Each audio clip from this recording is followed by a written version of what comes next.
Baik, selamat siang semua. Perkenalkan nama saya Juliana Nopi. Saya dari program studi Pendidikan Guru Pendidikan Anak Usia Dini.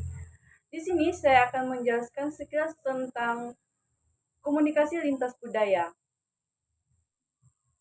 Nah, perlu kita ketahui, komunikasi lintas budaya merupakan proses komunikasi yang dilakukan oleh dua kebudayaan atau lebih sehingga bisa saling memahami dan mengetahui apa yang dibicarakan. Nah, lebih dari sekedar komunikasi, saling berbicara, komunikasi antar budaya sangat dibutuhkan dalam sosial masyarakat sekarang baik pun di dunia sosial, pendidikan, ekonomi maupun bisnis.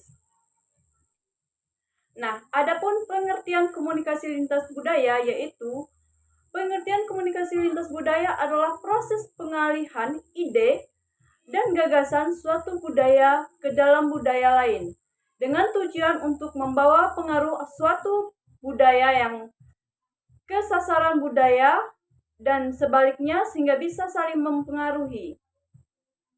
Nah, terjadinya komunikasi ini disebabkan oleh terjadinya proses komunikasi antar berbagai unsur kebudayaan yang ada kemudahan dalam aksesnya.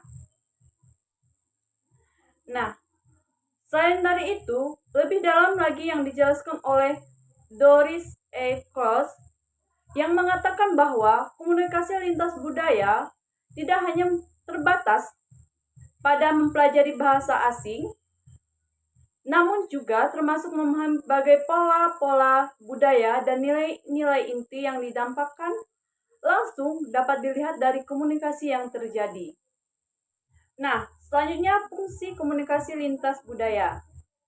Terdapat dua fungsi adanya komunikasi lintas budaya yaitu fungsi pribadi, individu, dan fungsi sosial. Fungsi pribadi. Yang pertama, identitas diri. Dalam proses komunikasi, pasti sang individu akan menunjukkan sikap untuk menunjukkan eksistensinya dan identitas sosialnya. Nah, cara pengungkapan ini bisa melalui sikap dan cara bahasa, baik secara verbal maupun non-verbal. Yang kedua, menyatakan integrasi sosial. Dalam komunikasi, integrasi sosial yang dimaksud adalah saling bersatu dan menerima kesatuan antar individu. Tetapi, tepat perpegangan teguh pada masing-masing dari individu memiliki perbedaan. Dengan adanya perbedaan ini akan menjadi suatu komunikasi. Yang ketiga, melepaskan diri. Komunikasi tujuan utamanya saling bertukar informasi. Yang lebih dalam dari itu adalah ingin menyelesaikan masalah yang sedang dihadapi dan bisa mendapatkan jalan keluar dari masalah tersebut yang kita alami. Yang selanjutnya fungsi sosial. Nah, yang pertama pengawasan. Pengawasan ini adalah sebagai kontrol sosial dan juga menginformasikan keadaan terbaru tentang kita atau budaya-budaya kita yang sedang berkembang beserta perubahan-perubahannya. Yang kedua itu sebagai jembatan. Nah, komunikasi ini menjadi sebuah jembatan antar individu atau antar kelompok yang memiliki perbedaan budaya. Dan yang ketiga itu sosialisasi nilai. Fungsi yang paling akhir dan dampaknya luas adalah fungsi sosialisasi nilai. Sebab di sini akan terjadi pengajaran dan pengenalan nilai-nilai kebudayaan suatu masyarakat ke masyarakatan yang lainnya. Yang selanjutnya adalah hambatan komunikasi lintas budaya. Di sini terdapat beberapa hambatan. Yang pertama yaitu fisik. Secara fisik, perbedaan budaya pasti memiliki hambatan lokasi. Selain itu, hambatan yang lainnya adalah seperti media komunikasi, waktu, dan lingkungan. Yang kedua, budaya. Perbedaan kedua dalam masalah perbedaan budaya yang mencakup agama, suku, ras, dan perbedaan sosial lainnya. Nah, apabila tidak dilakukan dengan baik, maka bisa menjadi ada kesalahpahaman di kemudian hari. Yang ketiga itu persepsi. Setiap orang memiliki pandangan masing-masing, dan perbedaan pandangan dan cara menilai ini. Terkadang komunikasi malah bisa terjadi, tetapi di sisi lain juga bisa mendapat terhambat sebab masing-masing memiliki pertimbangan yang tidak selalu berjalan. Yang keempat yaitu motivasi. Motivasi ini adalah kemauan individu atau kelompok dalam komunikasi. Nah, bila jadi pendengar tidak mau mendengarkan sehingga hambatan komunikasi ini jelas bisa terjadi ya. Nah, selanjutnya itu pengalaman. Setiap individu memiliki kemampuan masing-masing dalam memahami sesuatu atau memikirkan sebuah ide. Biasanya pemahaman yang berkompetensi dan luas didapatkan individu apabila memiliki pengalaman yang baik juga. Yang keenam yaitu emosi. Emosional adalah sifat dasar manusia dan bagaimana kita bisa mengontrolnya. Hambatannya adalah ketika terjadi perasaan yang tidak enak dan hati yang sedang tidak baik-baik saja.